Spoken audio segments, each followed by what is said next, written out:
वालेकुम स्टूडेंट्स। आज physics first year का जो हम चैप्टर 5 का टॉपिक डिस्कस करेंगे वो है rotational kinetic energy of disc and hoop, और इसी तरह फिर हम इनकी वेलोसिटीज़ भी डिस्क और हूप की फाइंड आउट करेंगे।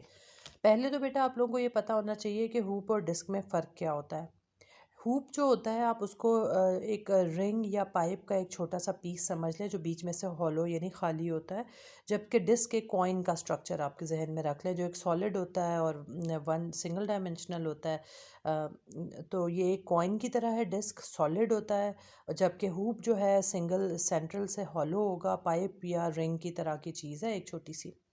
ठीक है, तो अब इसमें इसका मतलब ये हुआ कि मैं जो हूप है उसका जो मैस है वो सारे का सारा उसके सेंटर से खाली है और इर्द गिर्द कॉन्सेंट्रेट कर रहा है, यानी थोड़ा दूर है, जबकि डिस्क में उसका सॉलिड मैस है तो वो सेंटर के करीब मौजूद है।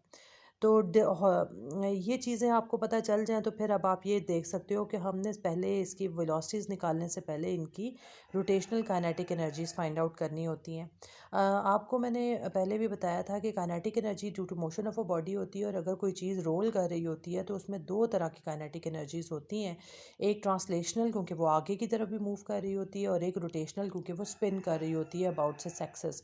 तो दोनों काइनेटिक एनर्जी यानी रोलिंग में rotation plus translational forward motion जो है, ये दोनों ऐड होंगी तो total kinetic energy rolling motion में बनेगी। तो आप rotational kinetic energy of hoop जब फाइंड आउट करना चाहते हैं तो ये आपके लिए होगा, आपको पता है कि एम वी स्क्वायर होता है, हाफ एम वी स्क्वायर होती है काइनेटिक एनर्जी। एम की जगह पे आई डाल दिया जो कि रोटेशनल इनर्शिया है इसका, और वी की जगह पे ओमेगा आ गया क्योंकि रोटेशनल वेलोसिटी है। तो हाफ एम वी स्क्वायर बन गया हाफ आई ओमेगा स्क्वायर। तो आई की जगह पे हमने वैल्यू डाल दी है M R square, half M R square.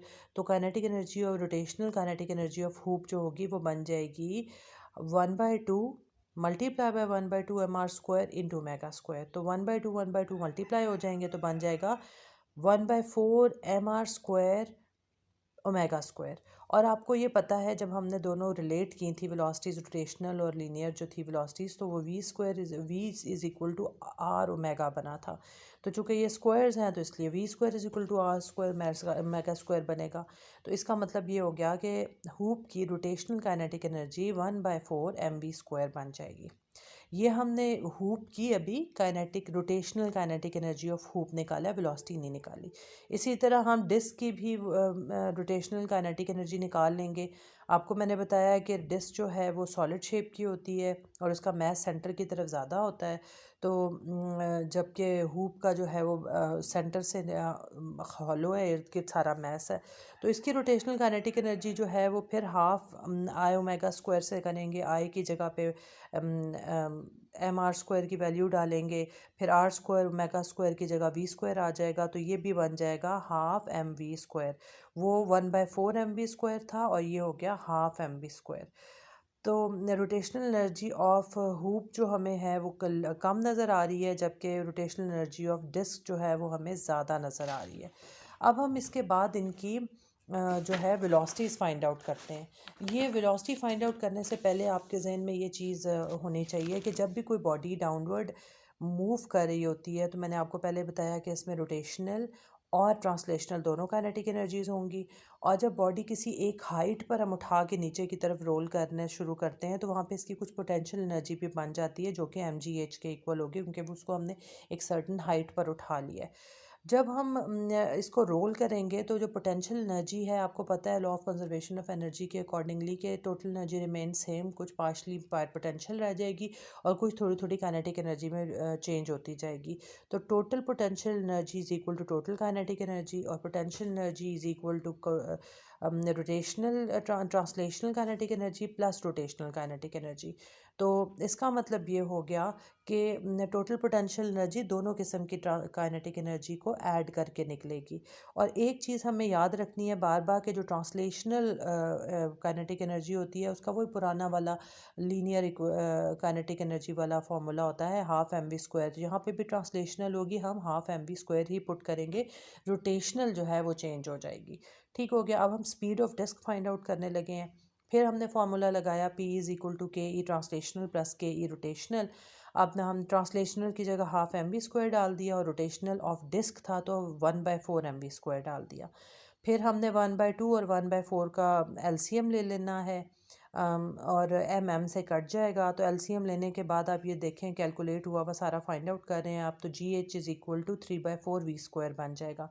चूँकि v² की वैल्यू हमने v की वैल्यू लेनी है इसलिए v को अकेला कर लें आप, तो v² इज़ इक्वल टू 4/3, जो 3/4 इधर है वो दूसरी तरफ जाके उलट जाएगा, मल्टीप्लाई हो जाएगा, डिनोमिनेटर मल्टीप्लाई होगा, न्यूमरेटर डिवाइड हो जाएगा।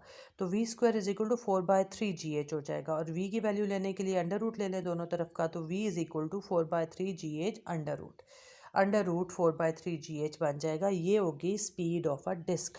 अब हम speed of a hoop find out करने लगे हैं। Speed of a hoop find out करने के लिए फिर हमने P is equal to KE translational of hoop and KE rotational of hoop लेना है। ट्रांसलेशनल की जगह हाफ mv² ही लगेगा, जबकि KE की जगह हाफ mv² लगेगा, PE की जगह mgh लगेगा। m से कट जाएगा तो हमारे पास बचेगा GH is equal to 1/2 plus 1/2 v²। फिर हमने 1/2 को वैसे आप डायरेक्टली लिखना चाहे तो हाफ प्लस हाफ 1 होता है, लेकिन मैंने एलसीएम लेके आपको बना दिया है, तो GH is equal to 1v² बन जाएगा। चूँकि v की वैल्यू लेनी है तो अंडर रूट ले ले दोनों तरफ से, तो v is equal to under root GH। अब ज़रा छोटा सा एक MCQ कभी कभी एक छोटा सा शॉर्ट क्वेश्चन आ जाता है कि कंपेयर करें velocity of disc and hoop किसकी ज़्यादा होगी। तो अब आप दोनों को साइड बाय साइड रख के देखें तो आप ये देखिएगा कि जो डिस्क की जो हूप है, डिस्क की जो वेलोसिटी है वो 4/3 टाइम फैक्टर जो है ज़्यादा है हूप से। तो इसका मतलब ये हुआ कि velocity of disc is greater than velocity of hoop. तो आई होप कि बच्चों आपको ये बात समझ आ गई होगी।